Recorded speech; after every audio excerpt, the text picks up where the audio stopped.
Isso, vamos abrir nossas Bíblias, então, no Evangelho de Lucas, capítulo 18, versículos 1 ao 8.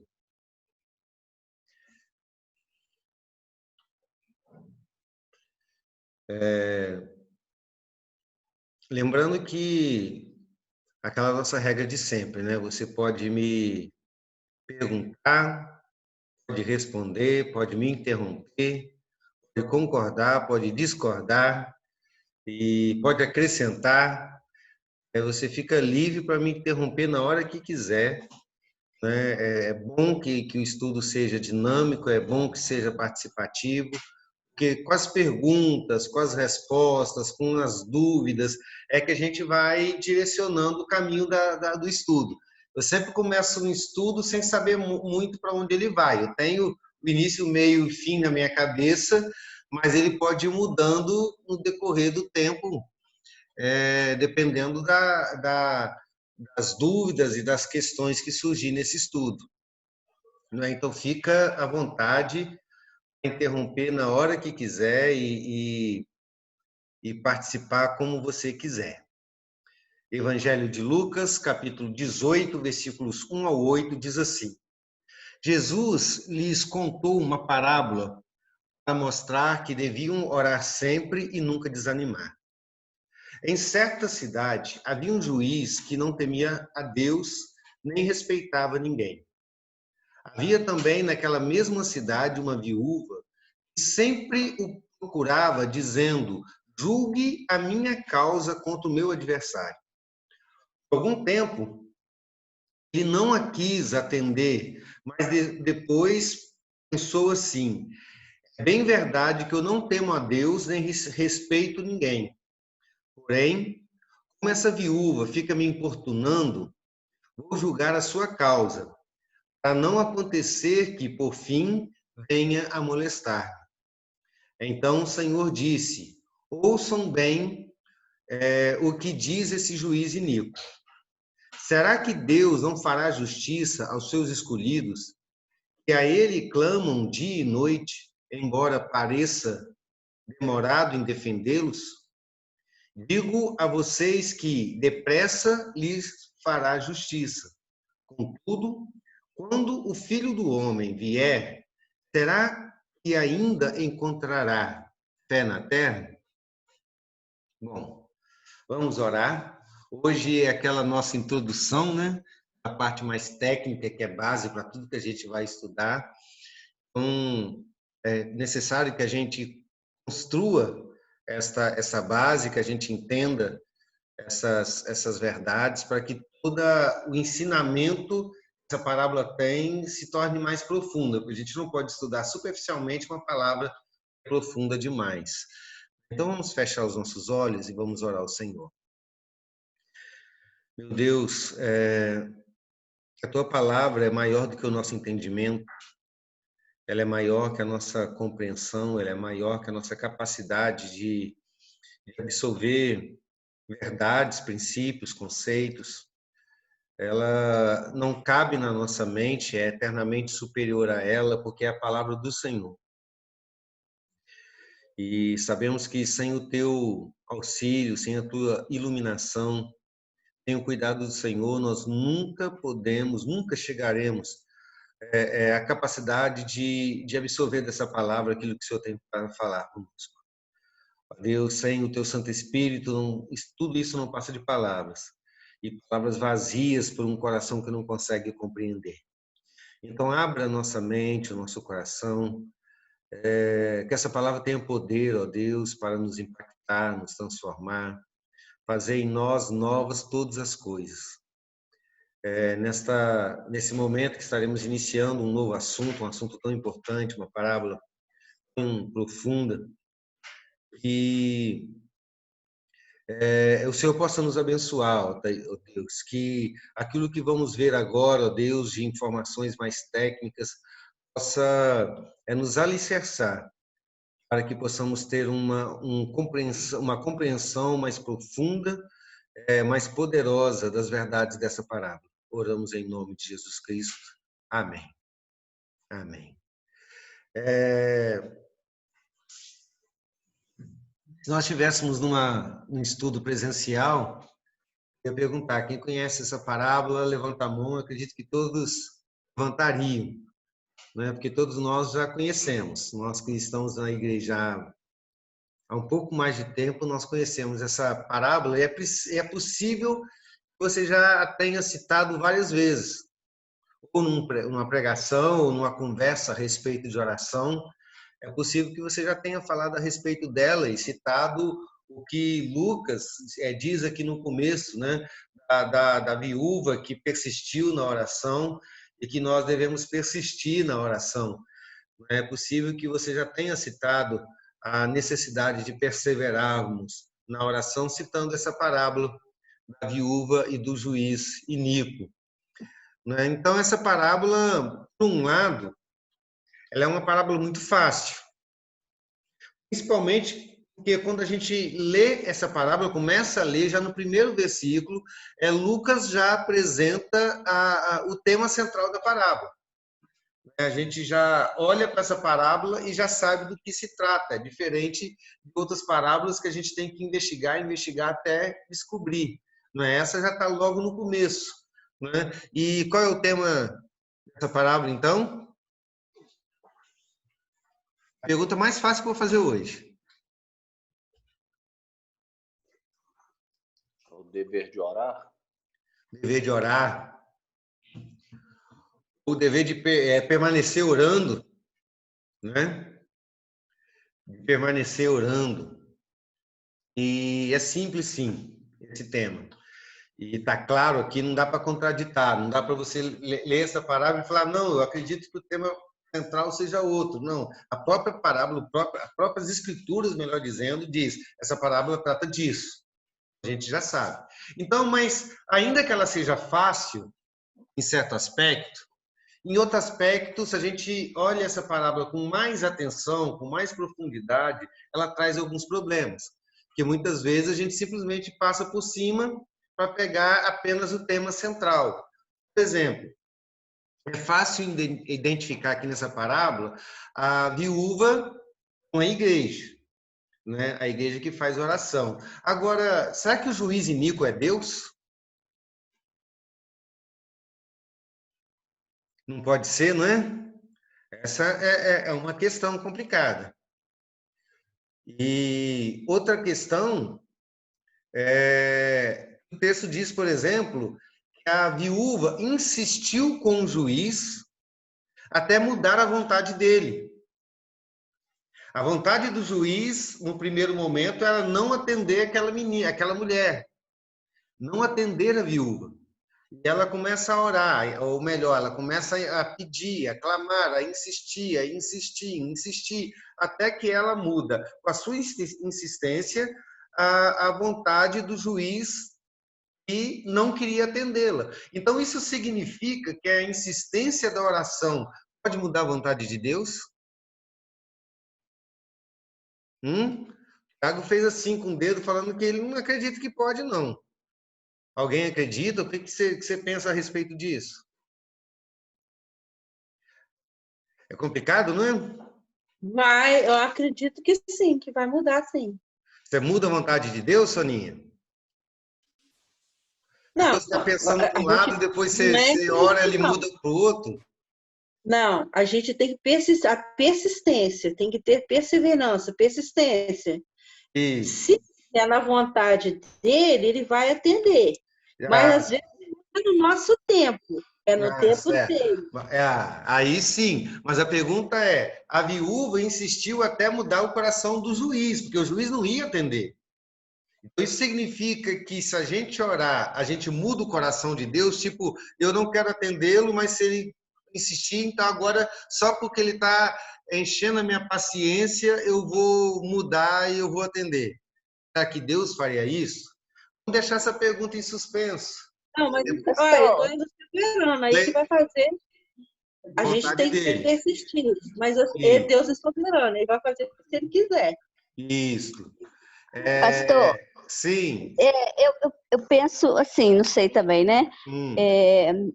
Não é Deus vai atender a minha oração, não do jeito que eu quero, Mas eu vou saber, assim, que aquilo que eu orei foi resposta, o Senhor respondeu. Mas, mas da maneira... Eu estou entendendo, mas sabe qual que é a questão, Gleide? Eu só estou levantando uma questão para a gente chegar numa conclusão, porque a gente lê a parábola e a gente sabe, não, essa parábola está falando disso, mas por que está falando? Porque na parábola a mulher muda o coração do juiz.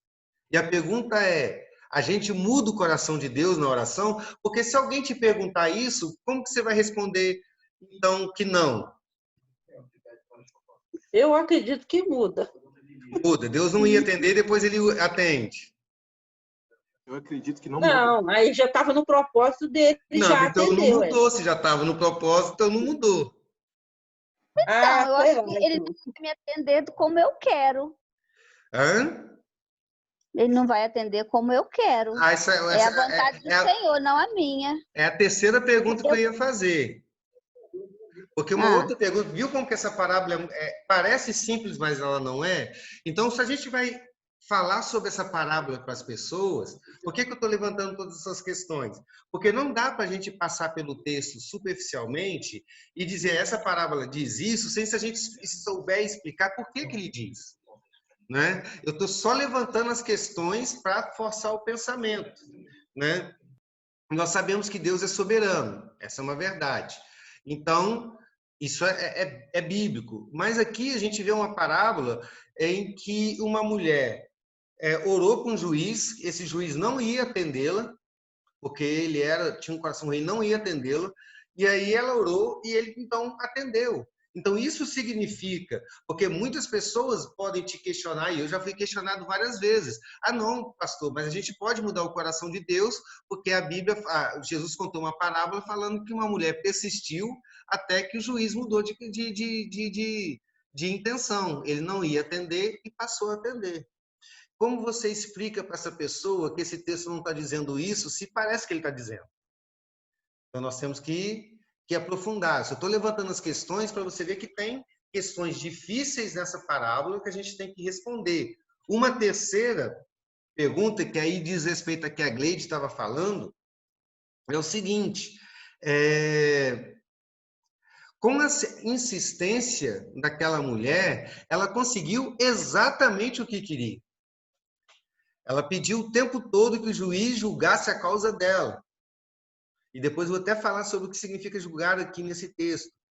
E, no final das contas, ele julgou a causa dela.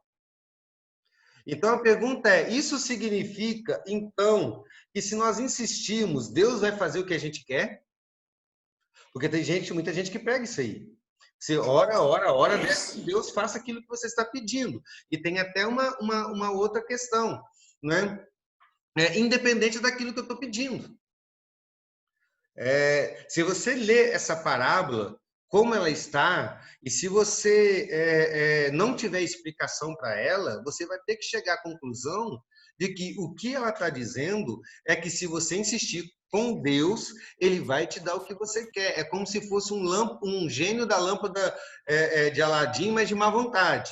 Né? Ele te dá o que você quer, mas você tem que continuar insistindo. Né? Como a gente responde isso? Alguém se habilita? Ou a parábola realmente está dizendo isso?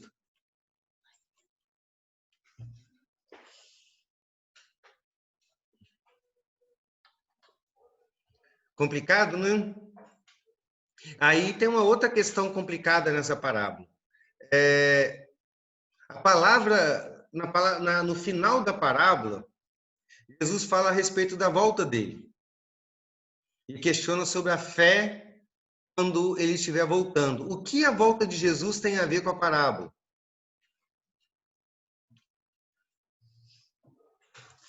Perceberam, queridos? Nem toda parábola é tão simples como parece, e mesmo quando já está narrado na parábola aquilo que ela de fato diz. Tudo que os irmãos argumentaram aí, o que a Sônia falou, o que a Gleide falou, realmente Deus é soberano. Deus sempre atende às nossas orações. Ele nem sempre atende como a gente quer, como diz a Gleide. A Gleide disse, ele responde, mas pode responder com não, pode responder de uma outra maneira. E nós vamos até falar sobre isso no futuro. Mas como a gente pode explicar isso baseado nessa parábola?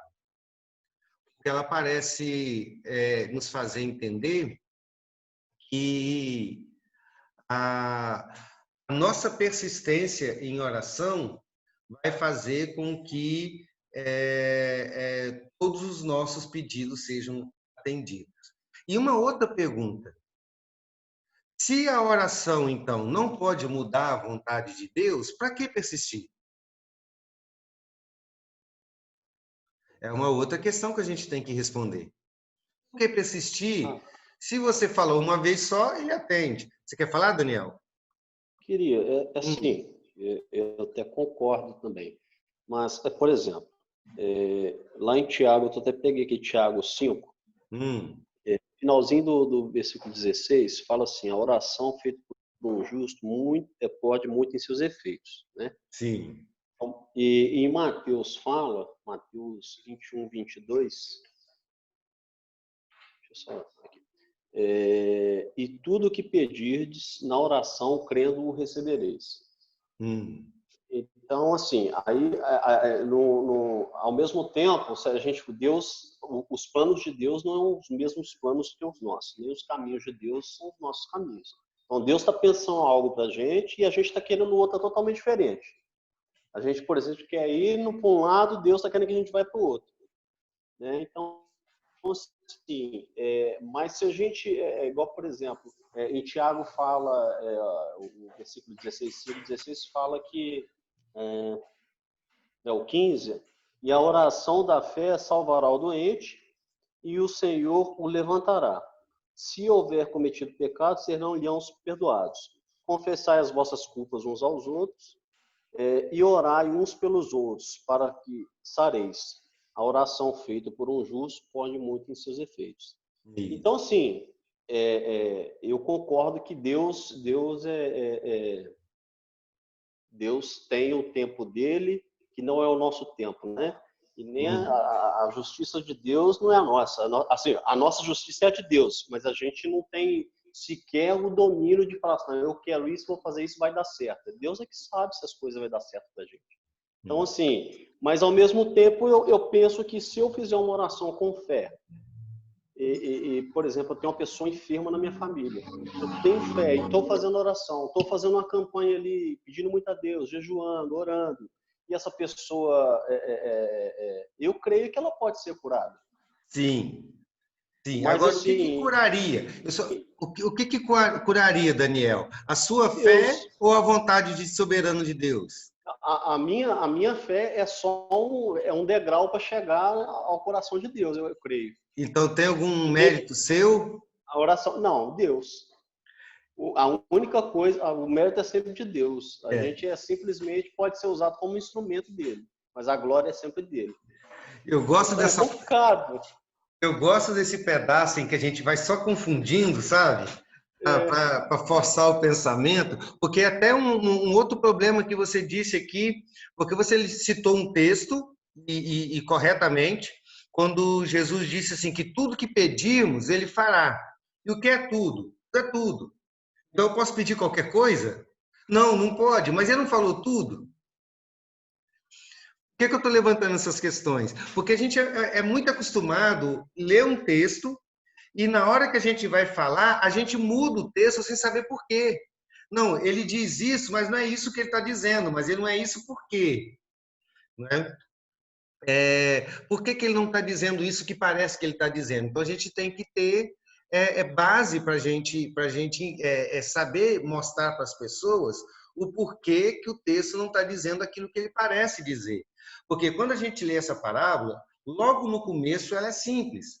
Jesus contou essa parábola para falar a respeito do nosso dever de orar e perseverar em oração. Nós entendemos, está claro aqui. Mas depois a parábola continua, e se a gente for não tendo cuidado para interpretar essa parábola, nós vamos chegar à conclusão de que, assim como aquela mulher mudou o coração do juiz para que ele atendesse o que ela queria, as nossas orações teriam o poder de mudar o coração de Deus para que ele fizesse, para que ele faça o que nós queremos. Mas a gente fala, não é assim, porque Deus é soberano. Mas onde está nessa parábola que não é assim? É isso que a gente vai começar a ver a partir de hoje, com algumas informações. Aí, voltando atrás, porque antes da gente aprofundar nessa parábola, a gente tem que relembrar aquelas regrinhas básicas de interpretação de parábola.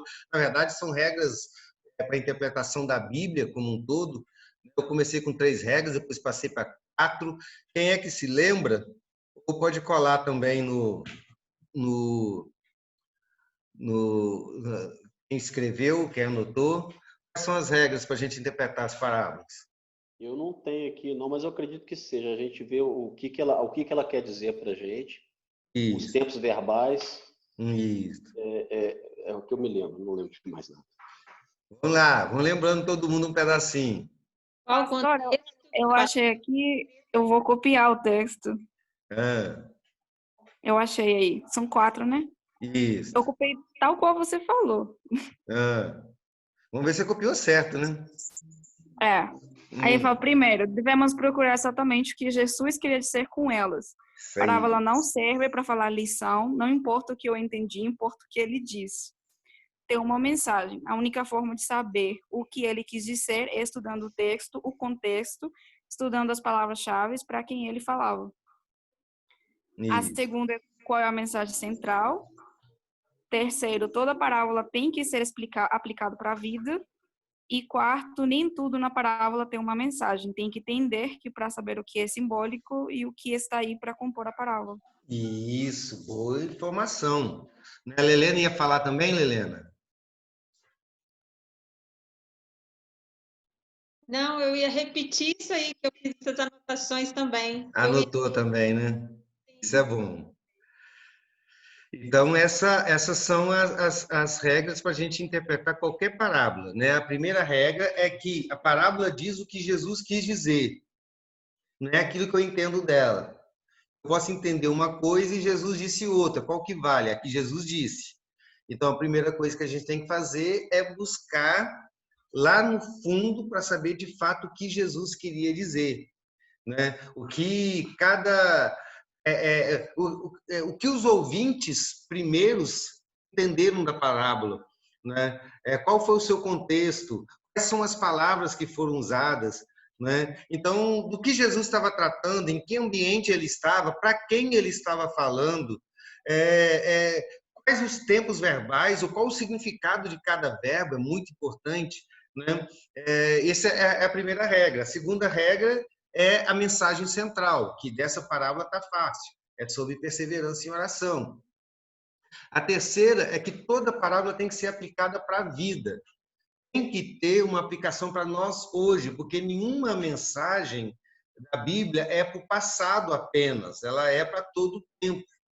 É lógico que a aplicação dela, às vezes, é diferente nos nossos dias, de como era nos dias daquela época. Por exemplo, nos dias de Paulo, era sinal de submissão da mulher usar véu. Hoje já nós não temos esse costume de usar véu para que as mulheres se mostrem submissas ao homem. Então, a aplicação do texto se torna diferente para os nossos dias, né? A sociedade constrói as suas rotinas diferentes. Então, você tem que aplicar para os nossos dias. E o último que nem tudo na parábola tem simbolismo, tem significado. Muitas das coisas que estão na parábola estão ali apenas para compor a história. Então, como que a gente fica sabendo o que é simbolismo, o que é apenas para compor a história, qual é a aplicação? Estudando, estudando, estudando e estudando.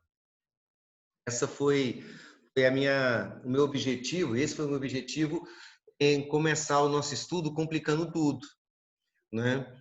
Porque a gente tem que enxergar o texto, estudar o texto, compreender o texto, para que a gente possa argumentar com as pessoas que vêm nos questionar em cima do próprio texto. né? Eles dizem, não, o texto está dizendo isso, e você diz, não, não é isso, mas por que que não é? Por que que quando, por exemplo, Jesus disse que se nós pedimos, tudo que nós pedimos ele vai fazer, se na verdade não é tudo? Eu pedi agora para ser o homem mais rico do mundo, não vai acontecer. Não, não é tudo, mas é tudo segundo a vontade dele. Mas, então tem mais informações, não é só esse texto, né? Então, a Gleide estava correta, a Soninha correta no sentido de que Deus é soberano e ele vai fazer a vontade dele, né? Mas, logicamente, as nossas orações não mudam a vontade de Deus, né? Não muda o coração dele, não pode mudar porque ele é soberano e não o homem, né? Todas as coisas Deus faz conforme o propósito dele. Então, se ele faz todas as coisas segundo o propósito dele, onde se encaixam as orações? Por que então que eu tenho que orar? E por que eu tenho que persistir em oração? Todas essas coisas a gente vai respondendo, ou espero, né, no decorrer do estudo. Mas para a gente, então, começar obedecendo essas regras, né, vamos começar a estudar esse texto pelo contexto. Primeira pergunta, Jesus estava contando essa parábola para quem? Porque o texto começa assim, Jesus lhes contou essa parábola. Para quem que Jesus estava contando essa parábola? Por seguidores dele. Quais? Os discípulos? Isso. Os discípulos dele. Ou Isso. era para os fariseus? Não, para os discípulos. Era para os fariseus. Liz acha que é fariseu, Sorinha acha que é fariseu, quem dá mais? Esse contexto aí está no Eu acho que é discípulo. capítulo 17. Não é isso? Quem sabe é para outra pessoa ainda. Hã? Eu falei, quem que sabe é para outra, não é nem para o discípulo, nem para os fariseus. Liz, você ia falar? Não, eu só ia falar que no capítulo 17, no versículo 20, mostra a última conversa antes de começar o capítulo 18, que era certa vez, sendo sido interrogado pelos fariseus sobre quando viria o reino de Deus, Jesus respondeu. E aí ele começa a falar sobre a vinda do reino de Deus, e assim que ele termina, ele começa a parábola da viúva persistente. Você fez o caminho certo, Liz, mas você esqueceu de uma curva que o texto fez. Puxa vida. O texto começa desse jeito mesmo, né? Então, olha aqui, no versículo 20, Jesus é indagado pelos fariseus. Versículo 20 do capítulo 17. Aos discípulos. Essa é a curvinha que a Liz não viu, ela passou reto. Agora eu vi. O texto fez uma curva. Os fariseus fizeram uma pergunta para Jesus a respeito de quê? Isso é importante? O reino de Deus. Quando viria o reino de Deus? Quando viria o reino de Deus, né? Então Jesus fala que o reino de Deus não viria com aparência, né? De uma forma que você pode ver, não é um reino visível, né? Porque o fariseu certamente estava pensando no reinado de Davi, o trono de Davi, que seria restaurado, eles seriam libertos de Roma, né? Jesus ela não vem de maneira aparente. Aí no versículo 22 tem a curvinha que a Liz não viu, né? A seguir, Jesus disse aos seus discípulos. Aí ele começa a falar com os discípulos. Sobre o que ele está falando com os seus discípulos? Ele continua o mesmo tema. Depois a gente vai falar um pouquinho sobre isso. Aí no versículo 37, os discípulos fazem uma pergunta para Jesus. E no mesmo versículo, Jesus responde os discípulos. E aí no capítulo 18, versículo 1, Jesus lhes contou uma parábola. Então você vê que tem uma ligação aí de uma conversa que começou com os fariseus, né? Mas Jesus abandona os fariseus, provavelmente porque a Bíblia não conta todos os detalhes, provavelmente entre o versículo 20 e o versículo 22, mesmo que está escrito que a seguir, pode ter tido um bom tempo. Tem uma primeira conversa de Jesus com o fariseu, depois o fariseu vai embora, o Jesus se retira só com os discípulos, e aí o assunto começa, continua, né, Jesus falando com com seus discípulos, e nessa conversa, como a Lúcia falou, né, Jesus está falando começa a falar sobre uma parábola. Então, ele está falando para os discípulos, não é para os fariseus, não é para os saduceus, não é como na última parábola que a gente viu, não é para o doutor da lei.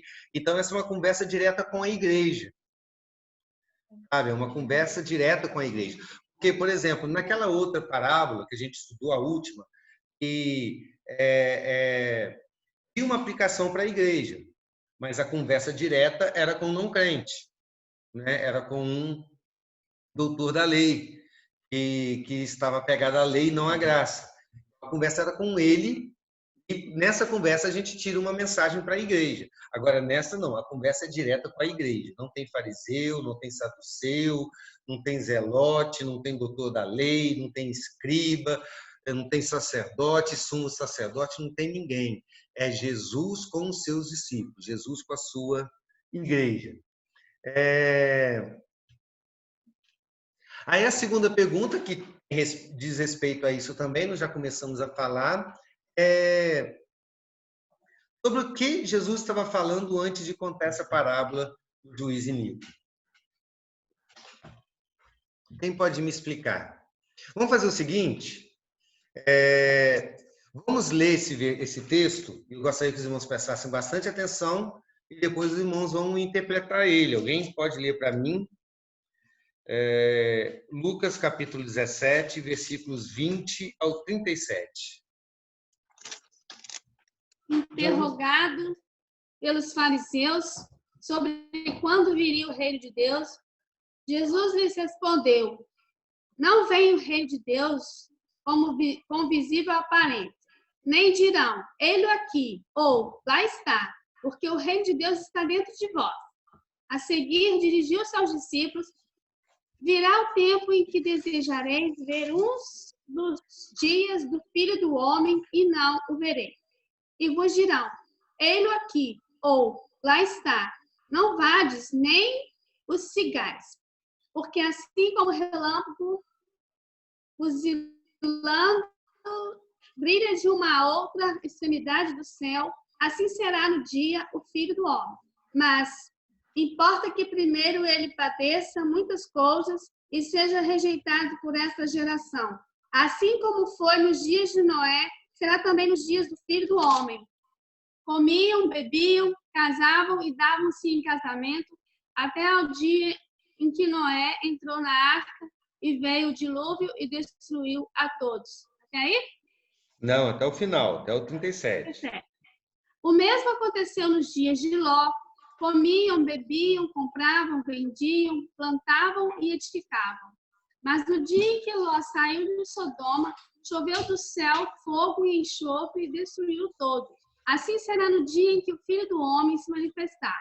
Naquele dia, quem estiver no eirado e tiver os seus bens em casa, não desça para tirá-los. E de igual modo, quem estiver no campo, não volte para trás. Lembrai-vos da mulher de Ló. Quem quiser preservar a sua vida, perdê-la-á. E quem a perder de fato, a salvará. Digo-vos que naquela noite, 2 estarão numa cama, um será tomado e deixado o outro. 2 mulheres estarão juntas, moendo, uma será tomada e deixada a outra. 2 estarão no campo, um será tomado e o outro deixado. Então lhe perguntaram, onde será isso, Senhor? Respondeu-lhes, onde estiver o corpo, aí se ajuntarão também os abutres. Amém. E aí, o que os irmãos podem me falar sobre esse texto? Complicadinho, né? A Andressa falou aqui do lado que é muito complicado. Dedê, meu amor. Vamos lá?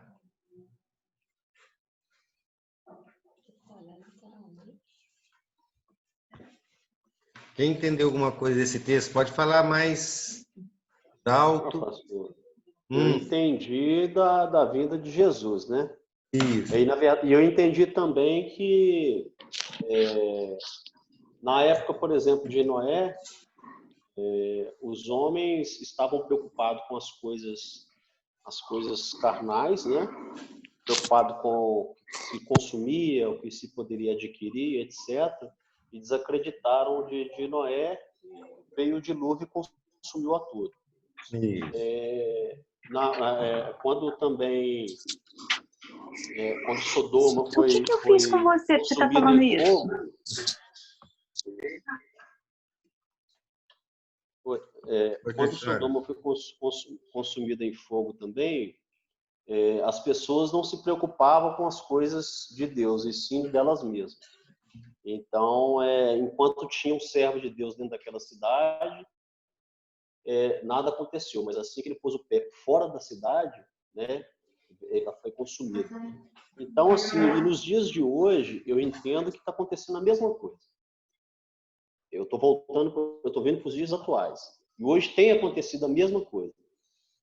Não são todos, mas o ser humano, a humanidade está preocupada no consumismo, em adquirir, em ficar rico e mais rico, e mais rico, e mais rico, preocupando com suas vidas em ponto de sempre ter mais, tá? Sempre a mais, e esquecendo das coisas de Deus. Então, assim, a gente não sabe quando Jesus volta, mas a gente, como cristão, temos que estar preparados. Como que a gente se prepara? Em oração, perseverança e estar sempre pregando as boas novas de Jesus. Eu entendi foi isso. A gente está chegando lá, assim, ó, já começando a delinear a parábola. Quem mais pode me falar sobre esse texto anterior à parábola? O texto que motivou Jesus a contar essa parábola.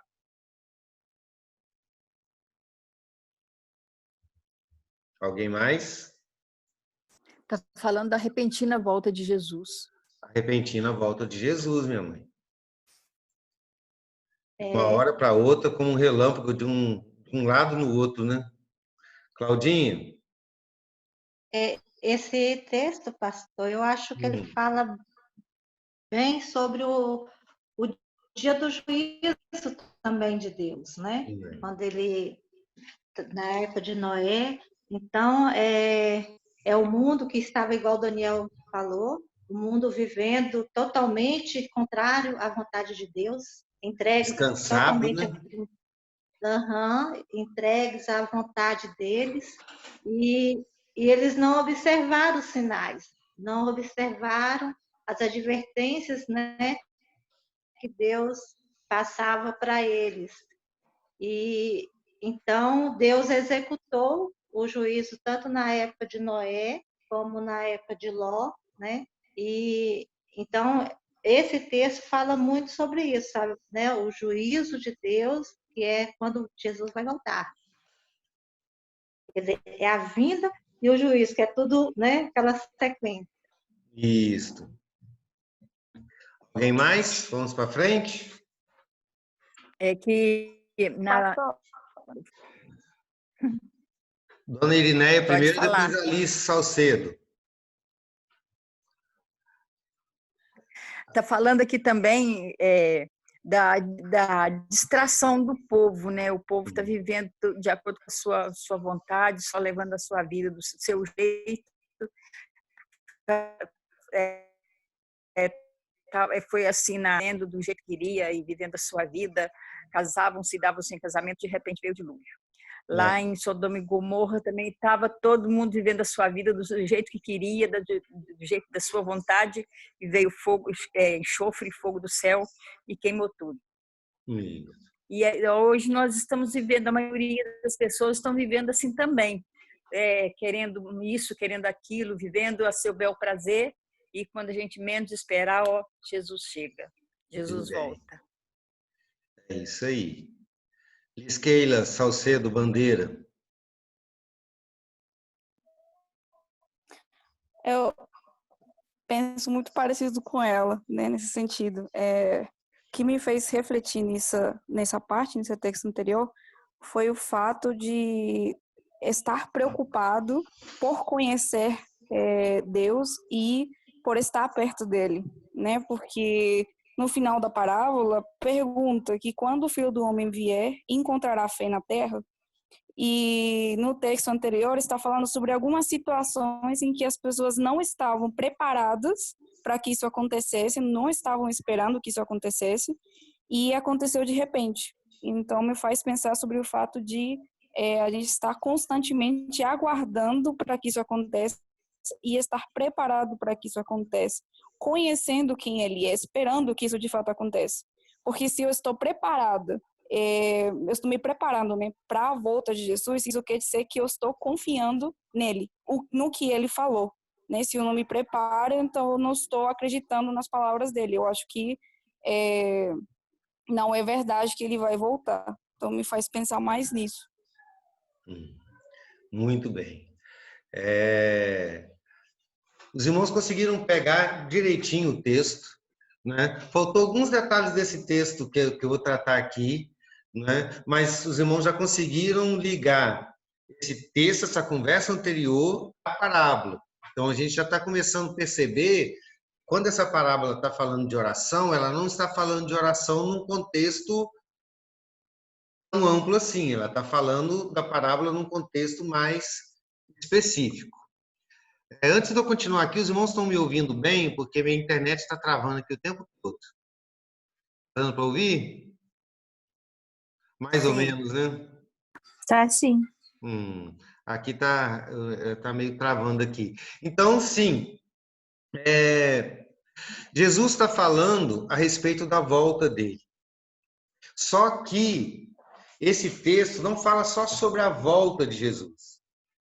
Porque você vê no versículo 25, fala da morte de Jesus. E no versículo 24, fala sobre a volta. Então, esse texto fala de todo o período que vai desde a morte de Jesus até a volta dele. O que a Bíblia chama de últimos dias. Toda vez que você vê nas mensagens apocalípticas a respeito de últimos dias, não pensa que são os 15 dias finais antes da volta de Jesus.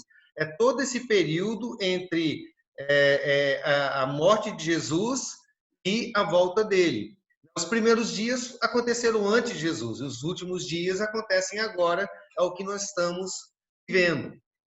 É interessante a gente entender que esses últimos dias, esse período vai da primeira vinda de Cristo à segunda vinda de Cristo, nesse tempo Deus está governando a história. Os últimos dias é entendido como o tempo em que Deus está governando a história, levando até a sua conclusão, que é a conclusão da obra de salvação. Esses são os últimos dias.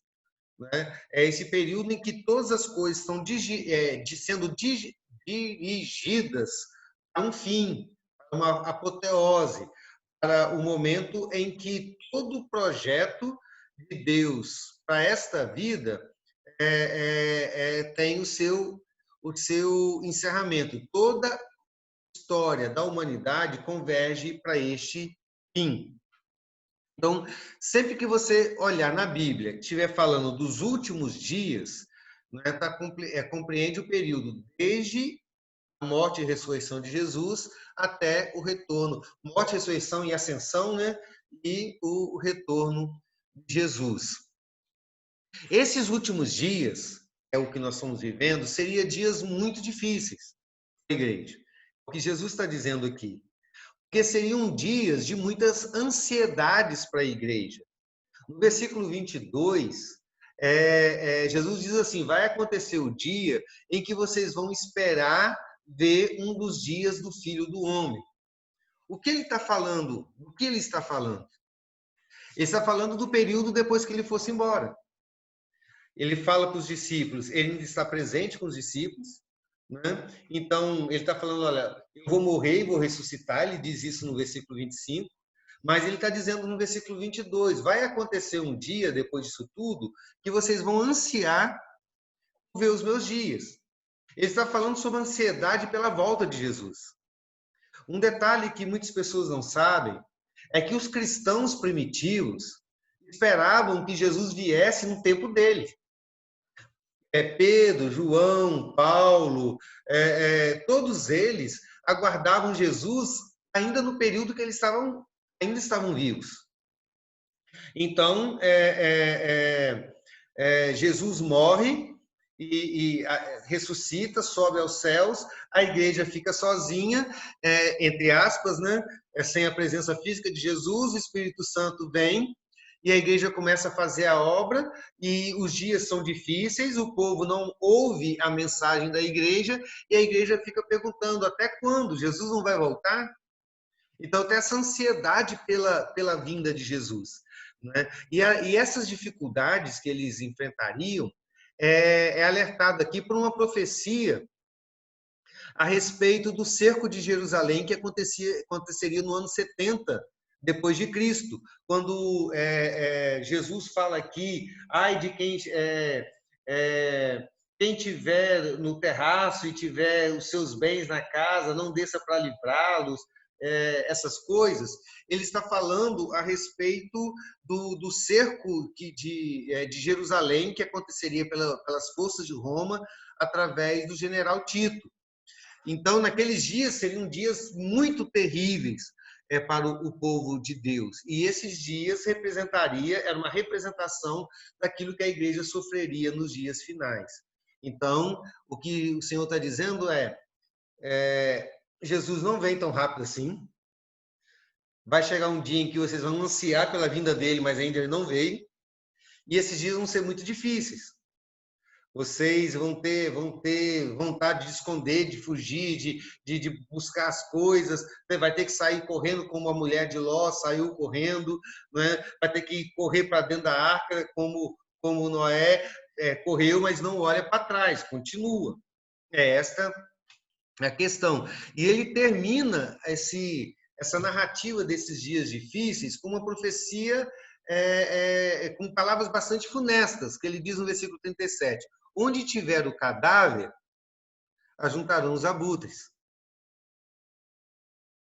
Essa palavra é contexto de guerra.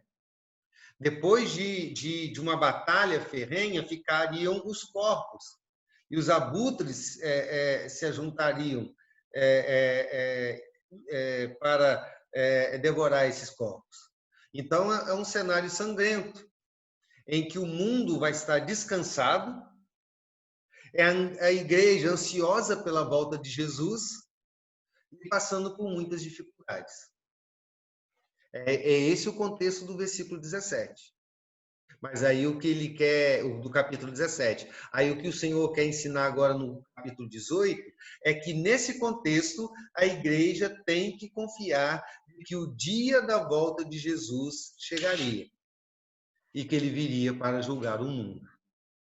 Então, quando você entende esse contexto, você consegue então já entrar dentro do contexto da parábola, né? Do que Jesus está dizendo. Do que dizia a respeito, por exemplo, o pedido da viúva. Já é 84, eu não sei se a gente vai entrar agora na questão da viúva e do juiz. Eu acho que a gente vai gastar bastante tempo nisso aqui, né? Entender o que é a viúva, o que é o juiz. E vamos um pouquinho para frente, qualquer coisa... Semana que vem a gente retorna e fala com mais profundidade. Mas só para os irmãos ligarem essas duas coisas, então a gente chega no caso da viúva. O que a gente sabe a respeito dessa viúva? O que o texto fala a respeito da viúva?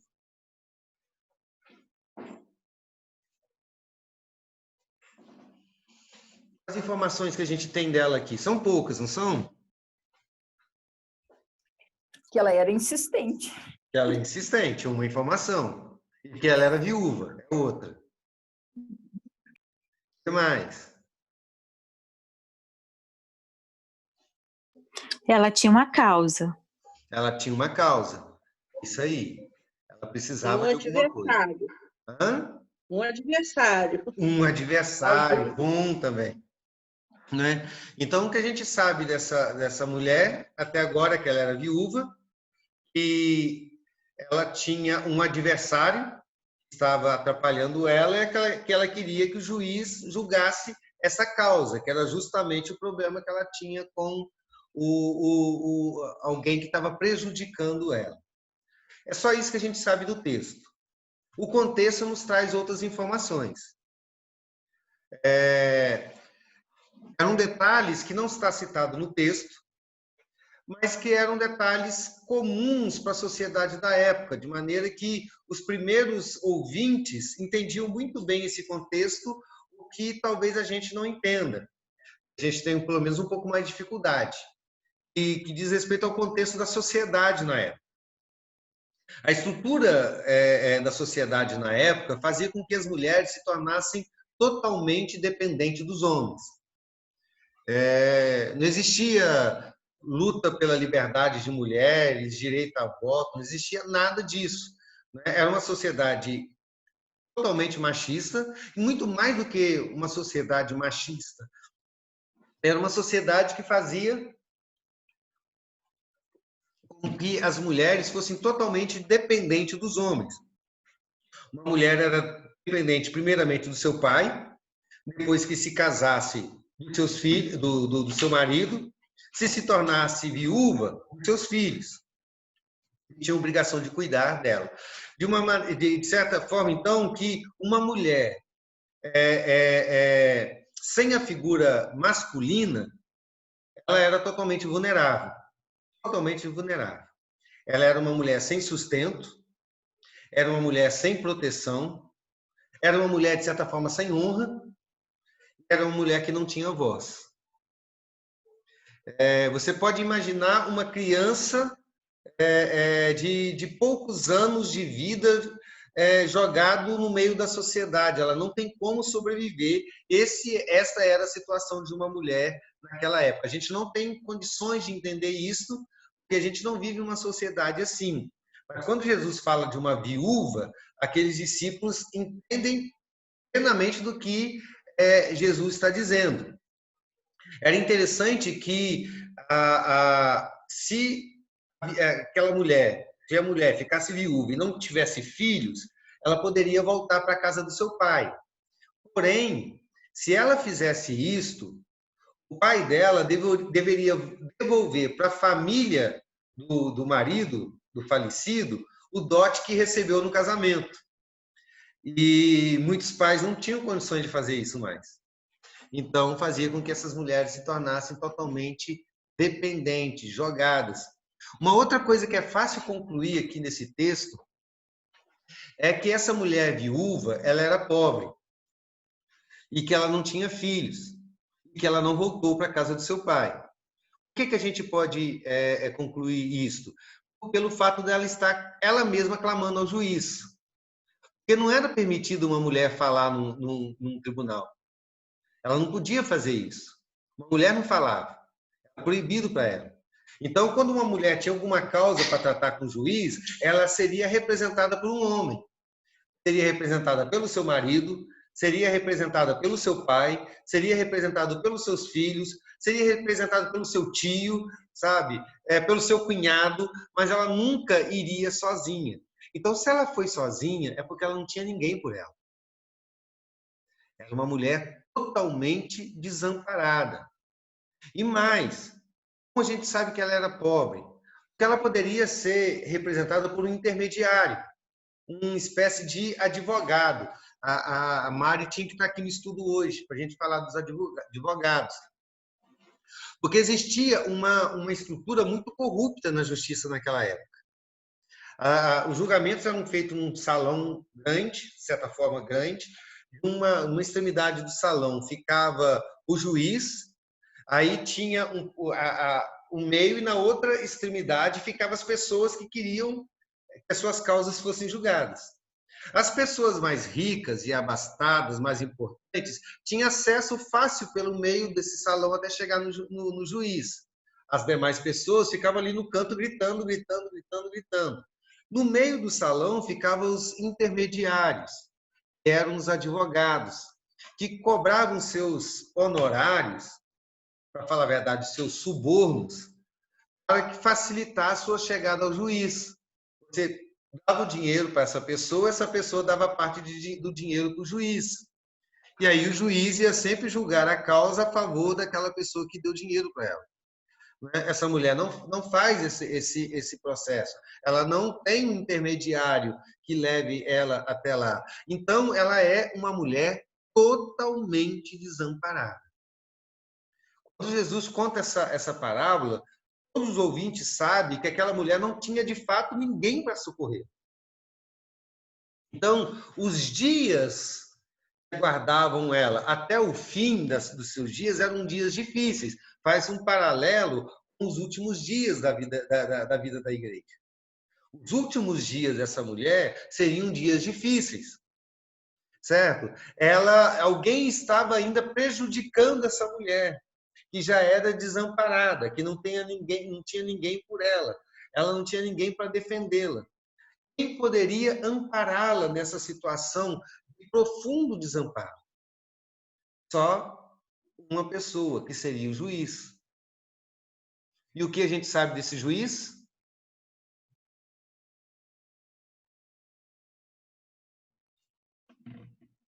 Ele era iníquo. Iníquo. Essa informação Não que temia traz. Deus. Não temia Deus, nem os homens. No versículo 6, eu acho tremendo que Jesus define esse homem com duas palavras, juiz e iníquo. E em outras versões, traz a expressão juiz injusto. Essa é uma tradução mais literal, juiz injusto, que é uma contradição. Se o juiz é injusto, ele não pode julgar, né? Ele está lá para fazer justiça, mas ele não faz justiça. Ele comete injustiça. Então, ele é um juiz injusto. E no versículo 2, como a Lúcia disse, o texto fala que ele não temia a Deus e nem respeitava os homens. Então, esse era um retrato, queridos, de uma pessoa totalmente inescrupulosa. A expressão não temia a Deus e aos homens era uma expressão idiomática naquela época. Pintava o cenário de uma pessoa que não tinha escrúpulo nenhum, não tinha nenhuma virtude, que não existia nenhum padrão de moralidade. Alguém que seguia a sua própria cabeça. Alguém que tinha como critério apenas ele próprio. E é interessante que o texto diz que ele não respeitava a Deus e nem se importava com os homens. E dessa maneira você vê um descumprimento duplo das duas leis do amor, amar a Deus acima de todas as coisas e ao próximo como a si mesmo. Ele não ama nem a Deus nem ao próximo. Ele não teme a Deus, não respeita o próximo. E a palavra usada aqui diz que ele não respeitava os homens, é uma ideia de que ninguém podia fazê-lo se envergonhar. A sociedade naquela época ela era firmada dentro de uma ideia de honra e desonra, honra e vergonha. Por exemplo, se um pai chegasse para um filho que estivesse fazendo alguma coisa errada, ele não diria, meu filho, não faça isso porque isso é errado. Ele diria, meu filho, não faça isso porque isso é vergonhoso. Isso é vergonhoso. Então, essa era a palavra que ele ia dar. E esse texto está dizendo assim, ele não se envergonhava. Diante de ninguém, ele se envergonhava. Então, era uma pessoa totalmente indiferente às necessidades das pessoas. Ele não possuía compaixão por ninguém. Então, ele havia se tornado juiz porque ele amava o status de juiz. Ele amava o dinheiro que o cargo lhe trazia, mas ele não amava a justiça. Ele mesmo sabia do erro dele. Ele tinha consciência da sua falta de caráter. No versículo 4, ele mesmo diz isso para ele próprio. Como eu não temo a Deus e nem me importo com as pessoas, então ele sabia do erro dele, mas isso não o afetava, isso não o envergonhava. Ele não tinha um pingo de decência. Ele estava ferindo uma viúva desamparada e deveria se envergonhar por isso, mas nada era capaz de fazê-lo se constranger. Né? Kent Bailey, comentando sobre esse texto, diz... Psicopata, então, pastor. Hã? Era um psicopata. Era um psicopata. Aí a Soninha já está avaliando pelo lado do psicólogo, né? Porque, de fato, não é uma pessoa que faz o errado e sente o seu erro. Ele simplesmente não sente. Né? Esse é uma das características do psicopata, né, Soninha? É uma pessoa... O psicopata não tem remorso, não tem... Nada o atinge. Né? Ele era desse jeito. Então, não tinha nenhuma fagulha de honra. Nenhuma fagulha de honra. A qual você pudesse apelar dizendo, olha, por isso julga a minha causa. Não adianta, ele não vai julgar. Né? O que há de semelhante entre esse juiz e Deus? Apenas um fato. Os dois tinham autoridade para fazer justiça. Né?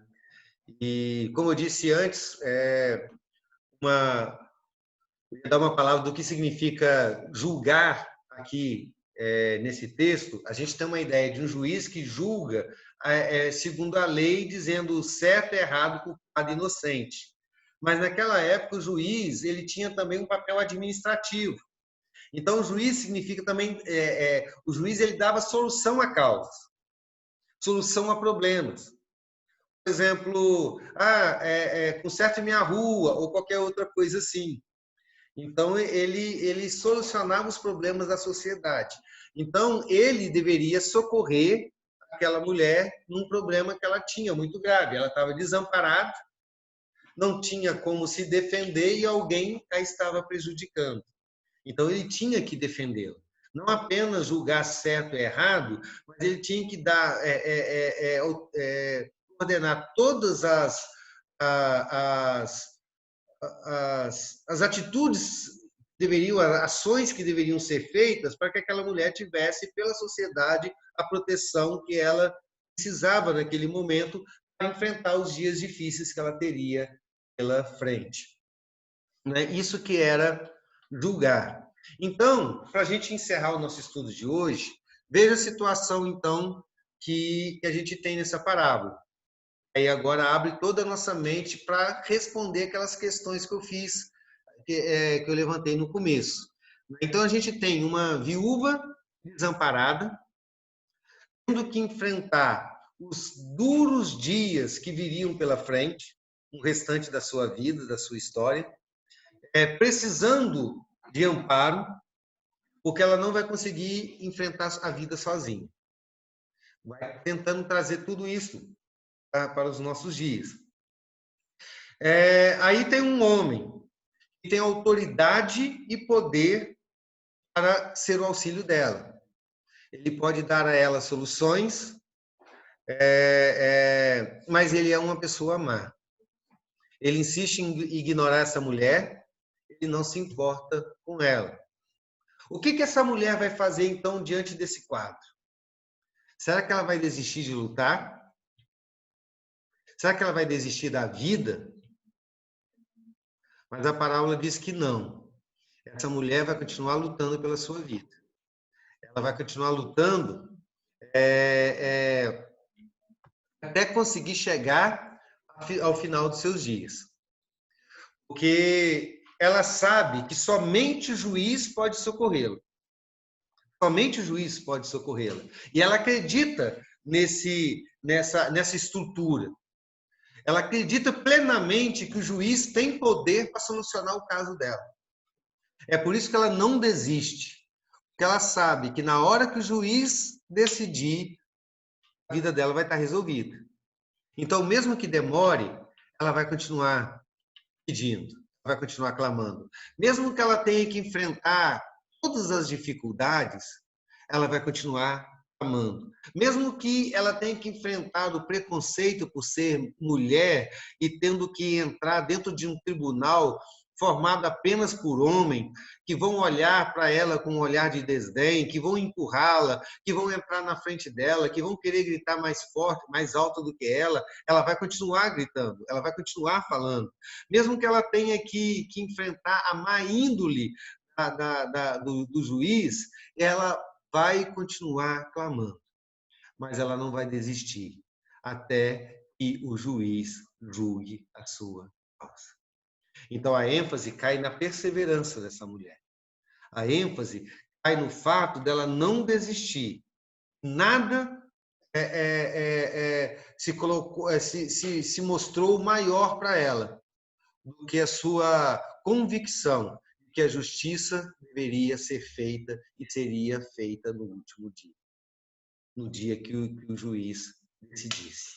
Então, por isso, ela continua clamando, dia após dia. Era possível que ela tivesse apanhado ali, tivesse ouvido muitas coisas, e muita gente dizendo, não continue, desista, porque não há quem possa lutar por você aqui. Desista, porque ninguém vai te ouvir. É impossível que a sua voz, uma pessoa tão nada na sociedade, seja atendida num ambiente que apenas os homens corruptos ou abastados conseguem ser ouvidos. Ainda assim, ela continuava a clamar. Entendendo esse contexto, nós somos prontos para entrar dentro da parábola. Vai acontecer apenas na próxima semana, se Deus assim nos abençoar. Amém? Alguma dúvida, alguma pergunta?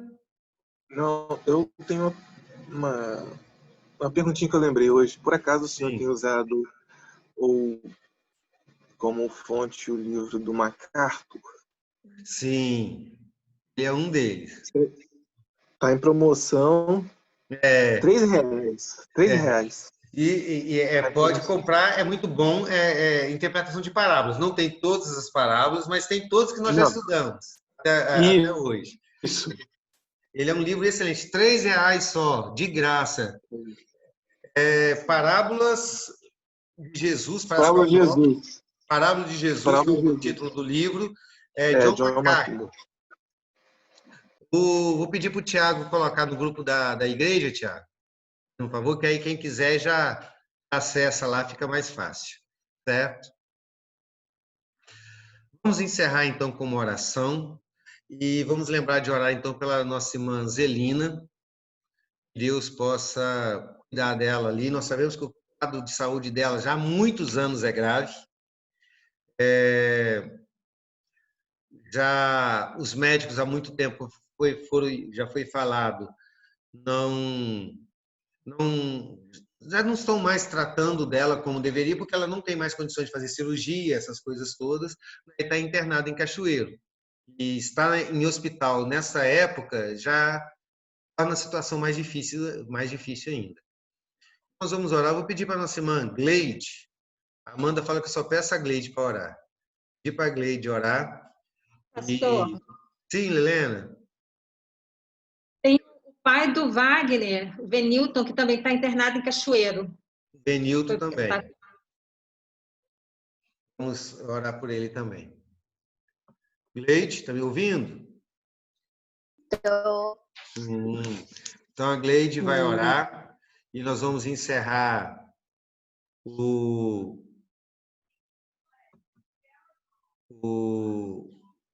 nossa reunião. Tem uma pergunta aqui da Lelena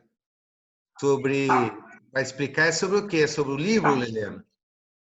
Sobre o livro, né? Então tá. O Thiago vai postar no grupo e aí a gente vamos conseguir acessar lá.